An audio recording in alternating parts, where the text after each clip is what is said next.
Well, for more on this now, I'm joined by Dibyesh Anand, who's Head of Politics and International Relations at the University of Westminster. Thank you for coming in to speak to us. So, as we were hearing there, it has been a gruelling exercise in democracy that has now ended with what looks like a stunning victory for Narendra Modi.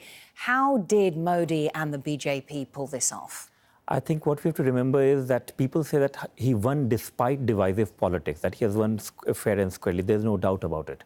But the reality is he's won because of divisive politics. The way they have operated is they made it all about Modi versus anti-Modi. And this is where opposition lost. Opposition also agreed with the politics of Modi versus anti-Modi.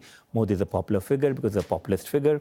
And the situation now was of Modi indulging in politics which is about one leader, one party, one nation. If you're anti-Modi, you're anti-party, and if you're anti-party, you're anti-national in India.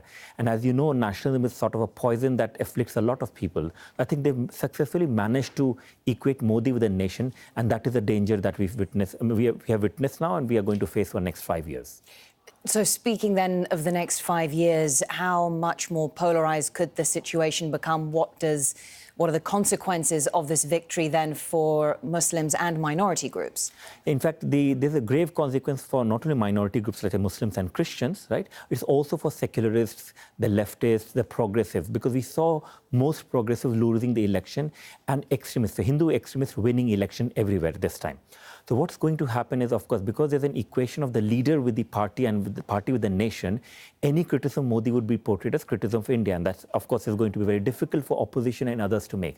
So what we are likely to see, of course, is not only move towards majority nationalism, but something that's akin to what happened in 1930s Germany, which is bordering on fascism. If you look at ideology of RSS, which is the parent wing of BJP and therefore Modi, they're very clearly fascist in their viewpoint. They believe that India should not be a secular nation, India should be a Hindu nation. And that's the ideology that they're going to implement for the next 5 years. And so then what is the counter-argument to that? Because it has also been a crushing defeat for the Congress party and for Rahul Gandhi, who hails from the most famous political dynasty really in the region. Is there much of an opposition to speak of? See, the problem, of course, opposition was they were deeply divided. They were deeply divided between Congress and various other parties. And this is where, again, I go back to 1930s Germany, that Nazis were not in popular majority, but Nazis came to power because the socialists and the communists and the liberals and the conservatives fought against each other. That is what's happening in India today. Now, of course, people compare Modi with Trump or Orban or Erdogan or, Bolsonaro.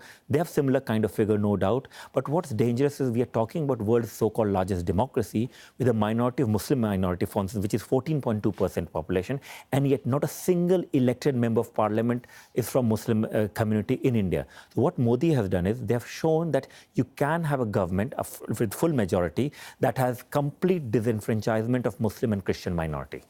Well, thank you very much. Really appreciate your insight on this story. Dibyesh Anand joining us, the Head of Politics and International Relations at the University of Westminster.